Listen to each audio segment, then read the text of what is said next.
असुरों के गुरु को क्यों निगल पड़े शिवजी, जाने कैसे पड़ा शुक्राचार्य का नाम। पौराणिक कथाओं में शुक्राचार्य की पहचान असुरों के गुरु के रूप में है। इसके बावजूद शुक्राचार्य किसी नकारात्मक छवि वाले व्यक्ति नहीं हैं। महर्षि भृंगी के पुत्र के रूप में जन्म लेने वाले शुक्राचार्य को भार्गव कहा जाता है। उनके बचपन का नाम उसना था। इसके अलावा काव्यशास्त्र में रुचि के कारण ही वह कवि भी कहलाए।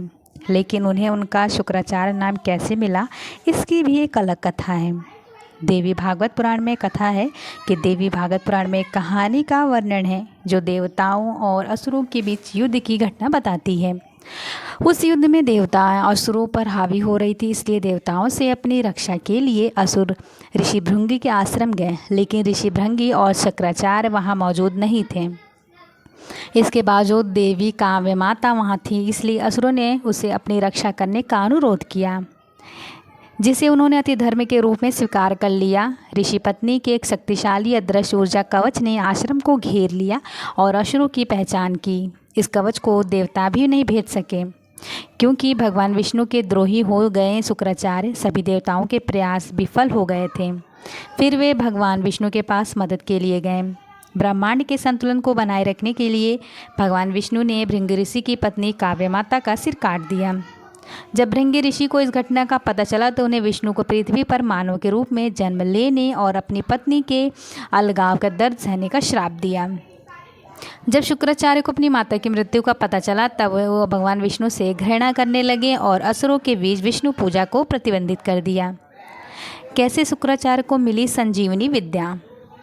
असुरों की हार से क्रोधित और थक चुके गुरु शुक्राचार्य ने देवताओं पे विजय प्राप्त करने के उद्देश्य से भगवान शिव को प्रसन्न करने के लिए कठोर तपस्या की। उन्होंने 1000 वर्षों तक उल्टा लटक कर तपस्या की। शुक्राचार्य की कठोर तपस्या की खबर सुनकर भगवान इंद्र ने अपनी पुत्री जयंती को उनकी तपस्या भंग करने के लिए भेजा, लेकिन वे असफल रहे। तब जयंती ने शुक्राचार्य से विवाह कर लिया। ऋषि की अत्यधिक तपस्या से प्रसन्न होकर भगवान शिव ने ऋषि को संजीवनी विद्या सिखाई, जो मृत लोगों को जीवित कर सकती है। हालांकि भगवान शिव ने उन्हें इसका दुरुपयोग ना करने की चेतावनी दी। संजीवनी मंत्र की मदद से असुरों ने गुरु के मृत असुरों को जीवदान लौटाकर देवताओं से लड़ने में सक्षम बनाया। जब शिवजी ने शुक्राचार्य को निगल लिया, एक बार असुरों और भगवान शिव के गढ़ों के बीच युद्ध हुआ।